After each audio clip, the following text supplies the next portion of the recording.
പ്രമേഹ രോഗികൾക്ക് ചോറ് കഴിക്കാമോ? ഈ വീഡിയോയിൽ നിന്ന് നിങ്ങൾക്ക് മനസ്സിലാകുന്നത്: 1. പ്രമേഹ രോഗികൾക്ക് ഉച്ചയ്ക്ക് ചോറ് കഴിക്കാമോ? 2. വെള്ള അരിയാണോ തവിടുള്ള അരിയാണോ നല്ലത്? വിശദീകരിക്കുന്നു എത്നിക് ഹെൽത്ത് കോട്ട്. പ്രമേഹ രോഗികൾക്ക് ഏറ്റവും സംശയമുള്ളതും ഭക്ഷണ കാര്യത്തിലാണ്. പ്രമേഹ രോഗികൾ അന്നജം കുറഞ്ഞ, ഗ്ലൈസമിക് ഇൻഡെക്സ് കുറഞ്ഞ ഭക്ഷണങ്ങൾ തിരഞ്ഞെടുക്കുകയും വേണം.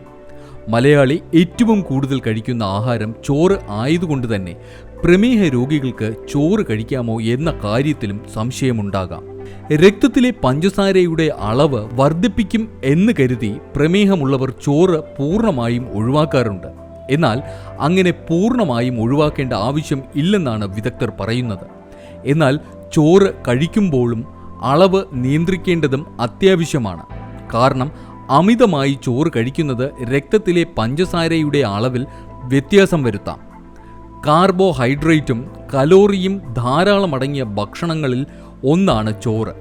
കാർബോഹൈഡ്രേറ്റിൻ്റെ അളവ് കൂടുന്നത് ശരീരത്തിൽ കൊഴുപ്പ് അടിയാൻ കാരണമാകും. ശരീരഭാരം കൂടാനും ഇവ കാരണമാകും. അതുപോലെ തന്നെ വെള്ള അരിയേക്കാൾ തവിടുള്ള അരി കഴിക്കുന്നതാണ് ആരോഗ്യത്തിന് നല്ലത്. തവിടുള്ള അരിയിൽ വൈറ്റമിൻ ബി കോംപ്ലക്സും വൈറ്റമിൻ ഇ, വൈറ്റമിൻ എ, മഗ്നീഷ്യം തുടങ്ങിയ പോഷകങ്ങളും അടങ്ങിയിട്ടുണ്ട്. തവിട് അടങ്ങിയതിനാൽ വലിയ അളവിൽ നാരും ഇതിൽ അടങ്ങിയിട്ടുണ്ട്. നാം അരിയാഹാരം കഴിക്കുമ്പോൾ അന്നജത്തെ അതിവേഗത്തിൽ വലിച്ചെടുത്ത് കൊഴുപ്പാക്കി മാറ്റുന്നത് നാരുകൾ തടയുന്നു.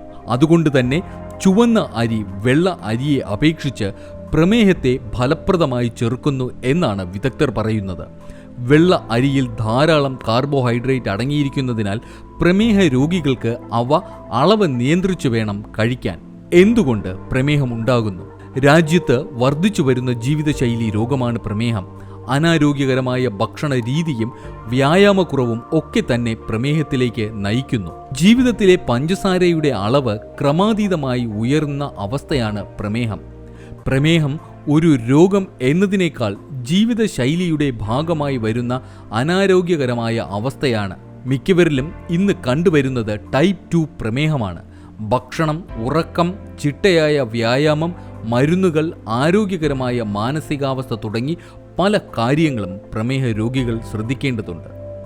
നിങ്ങൾ ശ്രദ്ധിക്കേണ്ട മറ്റു കാര്യങ്ങൾ: നിങ്ങൾക്ക് PCOSO പ്രമേഹമോ ഉണ്ടെങ്കിലും ചോറ് കഴിക്കാം. പക്ഷേ അവയുടെ അളവ് നിയന്ത്രിക്കേണ്ടത് അത്യാവശ്യമാണെന്ന് നിങ്ങൾ തിരിച്ചറിയണം. ഭക്ഷണത്തിൽ സബ്സിയുടെയും സാലഡിൻ്റെയും രൂപത്തിൽ ധാരാളം പച്ചക്കറികളും പ്രോട്ടീനായി കുറച്ച് പരിപ്പ്, തൈര് അല്ലെങ്കിൽ നോൺ വെജ് എന്നിവയും ഉൾപ്പെടുത്തണം.